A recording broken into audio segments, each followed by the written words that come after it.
Hello everyone, welcome back to my channel. কেমন আছো সবাই? আশা করবো সবাই খুব ভালো আছো, সুস্থ আছো। আমার চ্যানেলে নতুন একটা ভিডিওতে সবাইকে স্বাগত জানাচ্ছি। আজকেরও বেশ কয়েকটা টিপস তোমাদের সঙ্গে শেয়ার করবো। ছোটো ছোটো টিপসগুলো জানা থাকলে কাজগুলো করতে আমাদের অনেকটা সহজ হয়ে যায়। তো চলো দেখে নেওয়া যাক আজকের প্রথম টিপস। প্রথম যে টিপসটা তোমাদের সঙ্গে শেয়ার করবো চার্জার নিয়ে। চার্জার আমরা সবাই তো ব্যবহার করে থাকি, কিন্তু বন্ধুরা চার্জারটা যখন একটু পুরনো হয়ে যায় দেখবে ব্যবহার করতে করতে এর যে গোড়ার দিকে ওয়্যারটা আছে এই ওয়্যারটার থেকে কাটতে শুরু করে। তার জন্য আমরা কি করি, বাজার থেকে এই যে চার্জার প্রোটেক্টর কিনে নিয়ে এসে সেগুলো ব্যবহার করতে থাকি। তো চার্জার প্রোটেক্টর কিনতে গেলে তো কিছুটা টাকারও প্রয়োজন হয়ে পড়ে। তো সেই জন্য তোমরা বাড়িতে কিভাবে এর সমাধান করবে তার একটা ছোট্ট টিপস তোমাদের সঙ্গে শেয়ার করছি। তো দেখো, নিয়ে নিতে হবে হচ্ছে স্যালো টেপ। যে কোনো কালারে তোমরা স্যালো টেপ ব্যবহার করতে পারো। তো আমি এখানে নীল কালারের একটা স্যালো টেপ ব্যবহার করছি, দেখতে যাতে একটু ভালো লাগে। দেখবে চার্জার প্রোটেক্টরগুলো বেশ কালারফুল হয়। তো আমি এখানে নীল কালারের একটা স্যালো টেপ ব্যবহার করছি। তোমরা চাইলে সাদা বা কালারের যে স্যালো টেপগুলো সেগুলোও তোমরা ব্যবহার করতে পারো। তো দেখো, এখানে যদি একটা স্যালো টেপ একটু কেটে লাগিয়ে নিই তাহলে এখান থেকে আর কোনোভাবে চার্জারটা কেটে যাওয়ারও ভয় থাকবে না, চার্জারটা অনেক দিন পর্যন্ত ভালো থাকবে। তো চলো দেখে নেওয়া যাক আজকে 2 নম্বর টিপস। বন্ধুরা, 2 নম্বর যে টিপসটা তোমাদের সঙ্গে শেয়ার করব, তো দেখো আমাদের মধ্যে অনেকেই রয়েছে হাতের কাজ করতে আমরা ভীষণ ভালোবাসি। তো তার জন্য দেখো ছোটো ছোটো পুঁতিগুলো যখন আমরা সুতোর মধ্যে গলাতে যাই অনেকটা সময় লেগে যায়। ফুর্তিগুলো যেহেতু একদম ছোট্ট, একটু একটু একটা একটা করে ধরে এইভাবে করে গড়াতে গেলে অনেকটা সময় আমাদের লেগে যায়। তো তার জন্য ছোট্ট একটা টিপস তোমাদের সঙ্গে শেয়ার করব। তোমরা যদি এইভাবে করে কাজটা করো তাহলে কাজটা অনেক তাড়াতাড়ি হয়ে যাবে। নিয়ে নিতে হবে ডবল সাইড টেপ। তো ডবল সাইড টেপ দেখো আমি একটু অল্প করে কেটে নিয়েছি, আর সেই টেপটাকে হাতের আঙুলের ওপর দিক করে একটু লাগিয়ে নিয়েছি। ওপরে যে একটা হালকা কাগজ ছিল সেটাকেও তুলে দিলাম। তো এরপর দেখো এই যে হাতের আঙুলটাকে এবার পুঁতিগুলোর মধ্যে রাখলে দেখতে পাচ্ছ অনেকগুলো করে পুঁতি এই যে চিটটা ডবল সাইড টেপটা লাগিয়েছি টেপের গায়ে আটকে যাচ্ছে, আর কাজটা দেখো অনেক তাড়াতাড়ি হয়ে যাচ্ছে। এরপর দেখো একটা সুচ দিয়ে খুব তাড়াতাড়ি আমরা কাজটাকে করে নিতে পারবো। তো এইভাবে করে ছোট্ট ছোট্ট টিপসগুলো জানা থাকলে সংসারে যে কোনো কাজ দেখবে একটু তাড়াতাড়ি হয়ে যায়। তো আশা করছি ছোট্ট টিপসটাও তোমাদের অনেক কাজে লাগবে যারা বিশেষ করে হাতের কাজ করো। তো কত সহজে কত তাড়াতাড়ি হয়ে যাচ্ছে দেখে নিশ্চয়ই তোমরা বুঝতে পেরেছো। আশা করছি তোমাদের ভালো লেগেছে। তো চলো দেখে নেওয়া যাক আজকের পরবর্তী টিপস। বন্ধুরা, পরবর্তী যে টিপসটা তোমাদের সঙ্গে শেয়ার করব ভীষণই গুরুত্বপূর্ণ টিপস। তো সেলাই করতে আমাদের প্রায় হয়, তো দেখো কম বেশি আমরা সবাই সেলাই তো করেই থাকি, কিন্তু ছোট্ট একদম সূচের মধ্যে সুতো পরাতে গেলে একটু সমস্যা হয়ে যায় অনেকেরই। তো তখন অন্যের ওপরে আমাদেরকে ডিপেন্ড করতে হয়। তো তার জন্য ছোট্ট একটা টিপস তোমাদের সঙ্গে শেয়ার করব। কাউকে আর লাগবে না, নিজেরাই হচ্ছে সূচের মধ্যে সুতোটাকে পরিয়ে নিতে পারবে। নিয়ে নিতে হবে হচ্ছে কোলগেট। তো আমি এখানে দেখো অল্প করে একটু কোলগেট সুতোটার আগাতে লাগিয়ে নিচ্ছি। কোলগেটটা লাগিয়ে নেওয়ার পরে দুটো আঙুল দিয়ে আমি একটু টেনে টেনে সুতোটাকে দেবো। তাহলে কি হবে, এই সুতোটা একটু শক্ত হয়ে যাবে আর মুখের দিকটা একটু ছোচালো টাইপের হয়ে যাবে। মুখের দিকে একটু দেখবে সুতোগুলো উঠে উঠে থাকে, তো তার কারণে সুতোটা কিছুতেই এপাশ থেকে ওপাশে যেতে চায় না। কোলগেট লাগিয়ে নেওয়ার পরে কাজটা কতটাই সহজ হয়ে গেল। আশা করছি ছোট্ট টিপসটা তোমাদের অনেক কাজে লাগবে। বন্ধুরা, তোমরা কি কখনো চার্জারে নেল পালিশ লাগিয়ে দেখেছো যে কি হয়? আমাদের প্রত্যেকের বাড়িতে তো চার্জার রয়েছে, বি টাইপ সি টাইপ। এখন এই 2 ধরনের কেবল পাওয়া যায়। তো সব ফোনে বি টাইপ বা সি টাইপ থাকে না, 2 রকমের এরকম চার্জারের পিনগুলো আছে। তো দেখো বি টাইপ কেবলে যেটা সমস্যা হয়ে যায়, এর দেখো এক সাইডে দুটো বিট বেরিয়ে থাকে। সব সময় আমাদের দেখাটা সম্ভব হয় না যে কোন পাশে এই বিটটা নিচের দিকে থাকবে না উপর দিকে থাকবে। সব ক্ষেত্রে সব ফোনের ক্ষেত্রে সমান থাকে না। আমরা অনেক সময় কী করি, না দেখে যখন গুঁজে দিতে যাই তখন যেটা সমস্যা হয়ে যায়, এই যে পিনগুলো ভেঙে যায়। তো তার জন্য তো আবার আমাদেরকে আবার খরচ করতে হয়, ভেঙে গেলে আবার আমাদেরকে চেঞ্জ করতে হয়। তো তার জন্য ছোট্ট একটা টিপস, তোমরা এই টিপসটা অ্যাপ্লাই করতে পারো।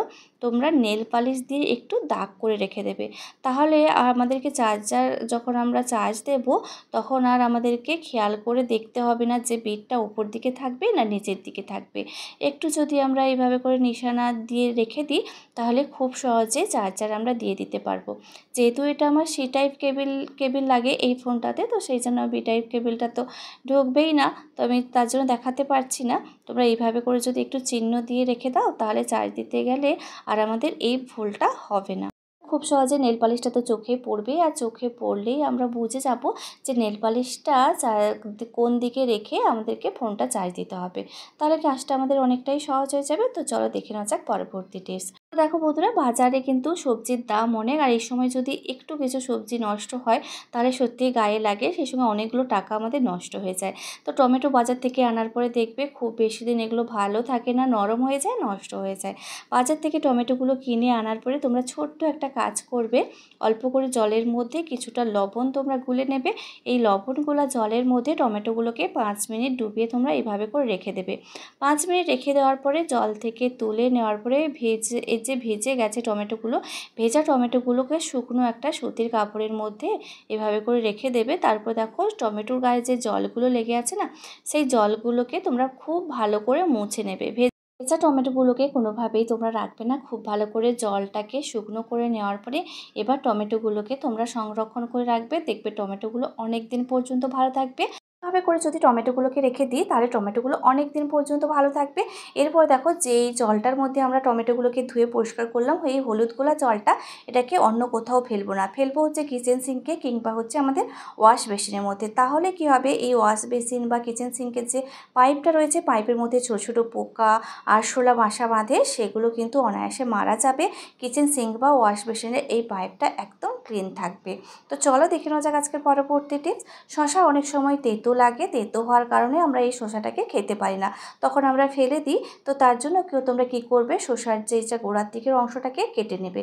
যেমন আমরা কাটার সময় কেটে নিই, কিছুটা কেটে বাদ দিয়ে দিই, তো সেই কাটা অংশটা দিয়ে দেখো আমি নিচে কিছু একটু সময় 5-7 মিনিট তোমরা এইভাবে করে একটু ঘষবে। তাহলে কি হবে, শশার মধ্যে যে এনজাইমটা রয়েছে যেটা তেতো লাগে, তো সেটা কিন্তু খুব সহজে বাইরে বেরিয়ে আসবে। এরপরে শশাটাকে যদি আমরা কেটে খাই তাহলে শশাটা আর কোনোভাবে তেতো লাগবে না। এইভাবে করে ছোট্ট ছোট্ট টিপসগুলো মেনে কাজ করলে সংসারের কাজটাই আমাদের অনেকটা সহজ হয়ে যায়। তো দেখো তেতো লাগলে শশাগুলোকে কিন্তু আমরা ফেলে দিই, কিন্তু একটু ঘষে যদি নিই এর যে এনজাইমটা বেরিয়ে আসবে বাইরে, আর তার ফলে শশাটাও কিন্তু আর তেতো লাগবে না। তেতো না লাগার কারণে শসাটাকে কিন্তু আমাদেরকে আর ফেলতে হবে না, তো অপচয়ও আর হবে না। যে কোনো জিনিস পয়সা দিয়ে যখন আমরা কিনে নিয়ে আসবো, সেটাকে যদি ফেলতে হয় তাহলে সংসারে অনেকটা খরচও কিন্তু আমাদের চলে যায়। তো চলো দেখে নেওয়া যাক আজকের পরবর্তী টিপস। পরবর্তী যে টিপসটা তোমাদের সঙ্গে শেয়ার করব, আমরা বিভিন্ন ধরনের ডিজাইনার শাড়ি তো আমরা পরেই থাকি। বিশেষ করে দেখো যেই সমস্ত শাড়িগুলোর একটু হচ্ছে পাড়ের দিকগুলো মোটা হয়, জরির কাজ বা বিভিন্ন স্টোনের ওয়ার্ক করা থাকে, দেখো বন্ধুরা সেই সমস্ত শাড়িগুলো যখন পরতে চাই, পিন করতে গেলে একটাই সমস্যা হয়ে যায়, যেহেতু ভারী কাজ করা থাকে পারে, আর তার ফলে সেফটি পিনটা এটা কিছুতেই ভেতরে যেতে চায় না। সেফটি পিনগুলো দেখে ভেতরে দিতে গেলে একটু অসুবিধা হয়ে যায়। সেফটি পিনের মুখগুলো দেখো অনেক সময় ভোঁতা হয়ে যায়, তো তার ফলে এদিক ওপাশ থেকে ওপাশে কিছুতেই যেতে চায় না, তখন কিন্তু আমাদের অনেকটা অসুবিধার মধ্যে পড়তে হয়। তার জন্য ছোট্ট একটা টিপস তোমাদের সঙ্গে শেয়ার করব। যদি এই টিপসটা অ্যাপ্লাই করো তাহলে এই সুচটা খুব সহজেই কিন্তু শাড়ির মধ্যে পিন করা হয়ে যাবে। তো নিয়ে নিতে হবে হচ্ছে ছাঁকনি। এই ধরনের যে স্টিলের ছাঁকনিগুলো আছে না, সেগুলোই তোমরা এখানে ব্যবহার করবে, প্লাস্টিকের ছাঁকনিগুলোতে হবে না। তো স্টিলের ছাঁকনিগুলোতে তোমরা এইভাবে করে সেফটি পিনটাকে নিয়ে নেবে, একটু ঘষবে, দেখবে এর যে ভোঁতা মুখটা রয়েছে, ভোঁতা মুখটা একদম ছুচালো হয়ে যাবে। ছুচালো হয়ে যাওয়ার কারণে এবার শাড়িতে পিন করতে আমাদের আর এই সেফটি পিন দিয়ে কোনো অসুবিধা হবে না। হাতের কাছে যেহেতু ছাঁকনিটা আমাদের সবসময় থাকে, তো সেই জন্য এটা দিয়েই তোমরা খুব সহজে এই ভোঁতা সেফটি পিনটাকে একদম ছুচালো করে নেবে, আর ছুচালো হয়ে যাওয়ার কারণে এটা খুব সহজেই শাড়িতে পিন হয়ে যাবে। আশা করছি আজকের প্রত্যেকটা টিপস তোমাদের ভালো লেগেছে। কোন টিপসটা সবথেকে বেশি ভালো লেগেছে অবশ্যই কমেন্ট করে জানিও। তোমরা ভালো থেকো, সুস্থ থেকো, দেখা হচ্ছে পরবর্তী এক নতুন ভিডিওতে।